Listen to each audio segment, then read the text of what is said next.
Muy buenos días, mi nombre es Crisnelly Estrella y en este video les haré un recuento de los encuentros anteriores.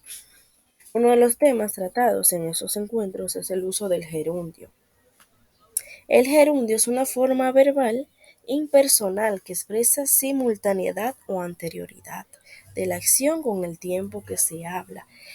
Se utiliza para modificar el verbo de manera que sea simultánea o anterior. Sin embargo, podemos ver casos que se usan de manera posterior, pero no es la manera correcta. Depende de los diferentes terminales de los verbos base, como el ar, que se utiliza en el verbo hablar, cantar, jugar, se utiliza el gerundio ando, hablando, cantando, jugando.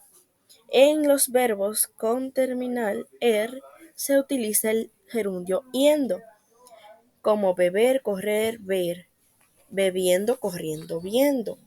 Al igual que el terminar ir se utiliza yendo, vivir, escribir, abrir, viviendo, escribiendo, abriendo.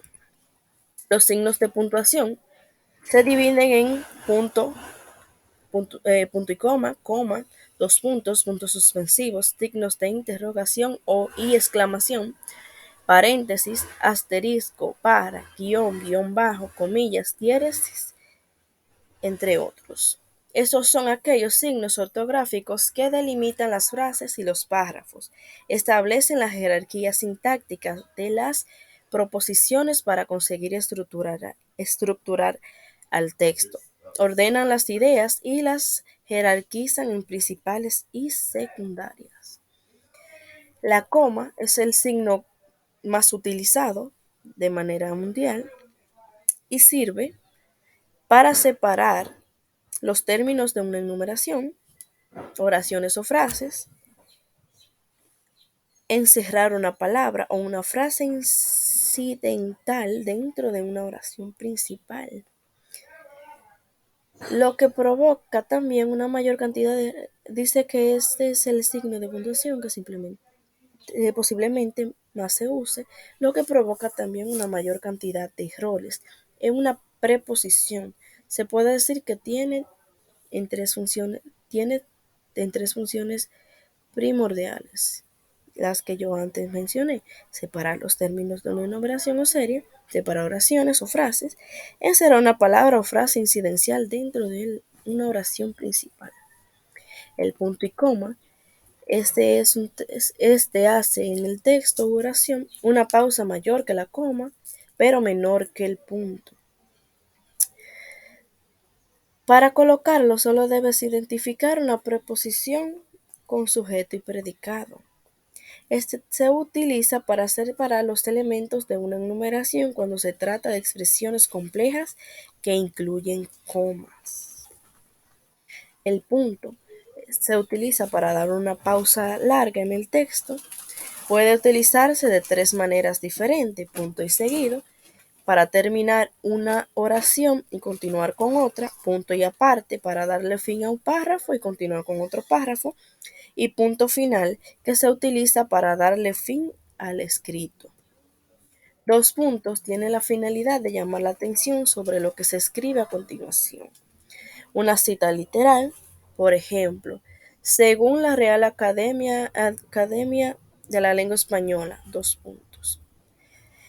Para una enumeración, como por ejemplo, sobre lo que se escribe a continuación. Oraciones que anuncian pero que no enumeran. Y después de las palabras de saludo de una carta. Los puntos suspensivos se usan para dejar el sentido de una frase sin terminar. Por ejemplo, los colores del cuadro fueron amarillo, naranja, verde, rojo, marrón, azul, punto suspensivo, es decir, que hay más información. Signos de interrogación es un signo doble, debido a que tiene un signo para iniciar la oración y otro para culminar, y se utilizan, como dice su nombre, para preguntar, interrogar. Los signos de admiración Al igual que los signos de interrogación son dobles, uno se utiliza para abrir y otro para cerrar. Se utilizan en las oraciones exclamativas, exhortativas o imperativas. Los paréntesis se utilizan para cerrar oraciones o frases aclaratorias que estén desligadas del sentido de la oración en la que se insertan. Existen varios tipos de paréntesis, sin embargo, los más utilizados tanto en la lengua española como en las matemáticas son el corchete, la llave y el paréntesis. Raya o guión largo. Se utiliza para encerrar aclaraciones que interrumpen el discurso y para colocarlos en un diálogo cuando no se menciona nombre del personaje. Eso es mayormente utilizado en guiones.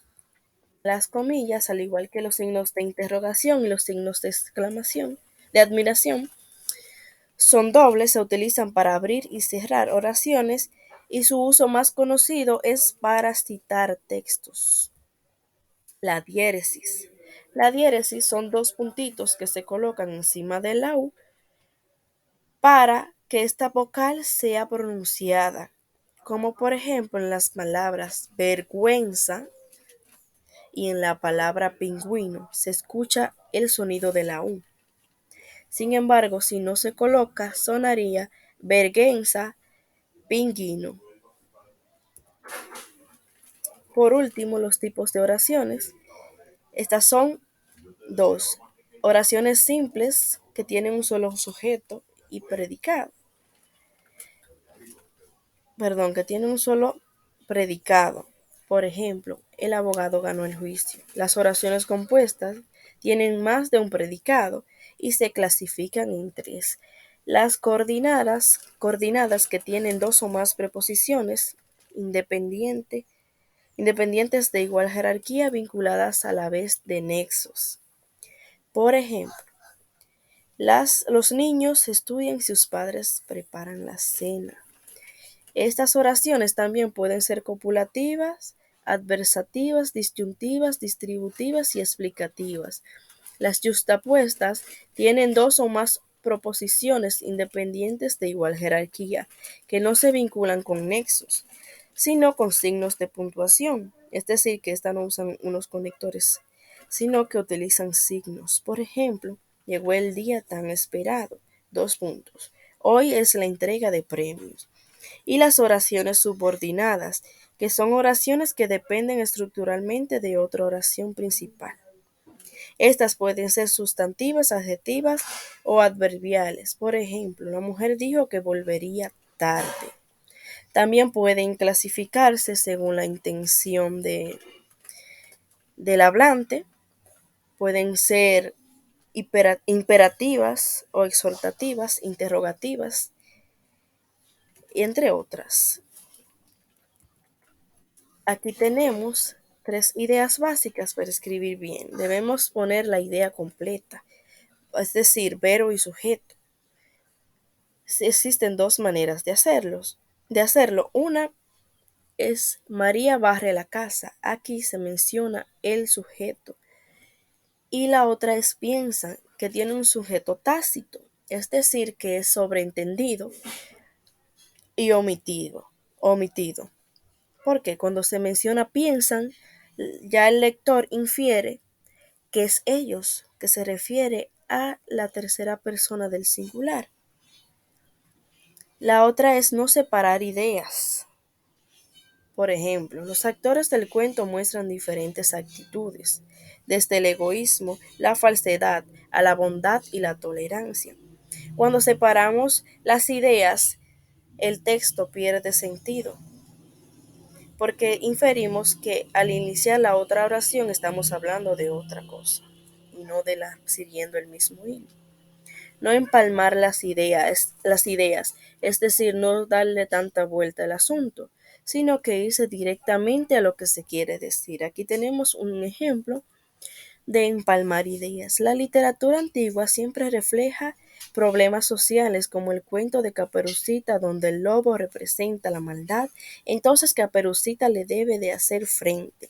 Esto es lo que ocasiona que el lector pierde el hilo de la lectura, válida la redundancia, y no le encuentra sentido ni orden al texto.